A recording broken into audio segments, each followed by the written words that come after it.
Travailler à une meilleure répartition de la richesse, à une meilleure équité, pour moi, ça va de soi.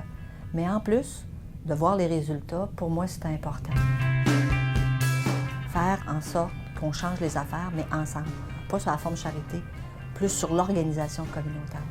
Je ris souvent en disant qu'on fait souvent les métiers de nos parents. Mon père était dans la construction. Fait que tu vois, je suis dans la construction, mais dans la construction communautaire ou collective, parce que pour moi, la mission, c'est important.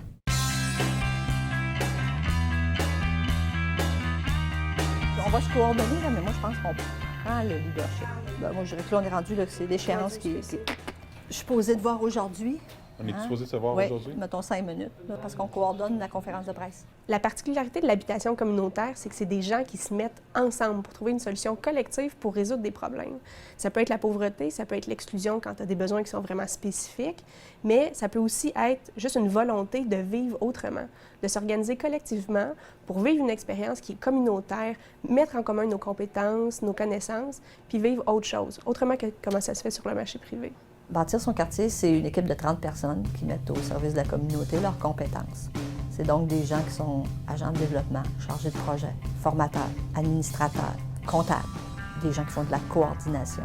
Donc, dans le fond, on a une équipe multidisciplinaire qui a comme mandat ou mission de développer des projets d'habitation communautaire et qui franchissent toutes les étapes.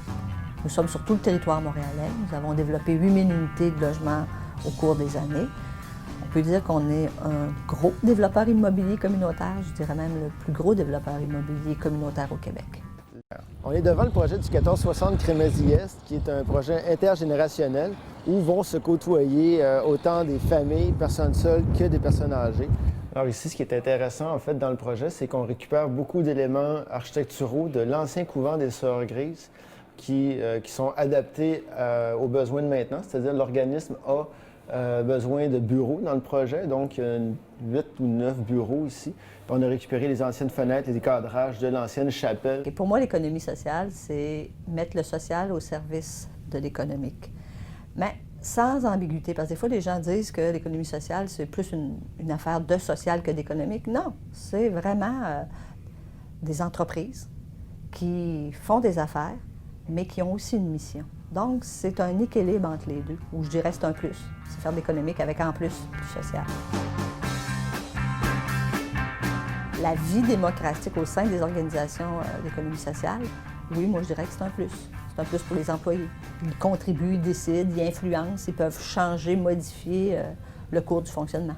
J'ai commencé à travailler ici, ça fait seulement 7 mois, puis déjà, j'en partirais pas. Ça arrive souvent que je dis, il y a quelque chose à bâtir son quartier. Les tâches que je fais, ça m'intéresse, mais en plus, c'est que je fais partie de quelque chose. Donc, il y a un sentiment d'appartenance à l'entreprise, au mouvement de l'habitation communautaire, puis plus largement au mouvement de l'économie sociale en général. C'est faire partie d'un réseau.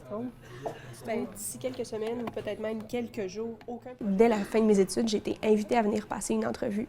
Donc, dès le départ, comment ça se fait?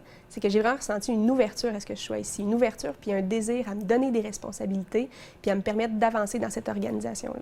Le défi à bâtir son quartier pour le futur, dans le fond, c'est de s'adapter dans un contexte qui évolue. On est certain que les gens auront toujours besoin d'un logement qui répond à leur capacité de payer, un milieu de vie adéquat. Donc, notre futur, c'est de savoir comment répondre à ça.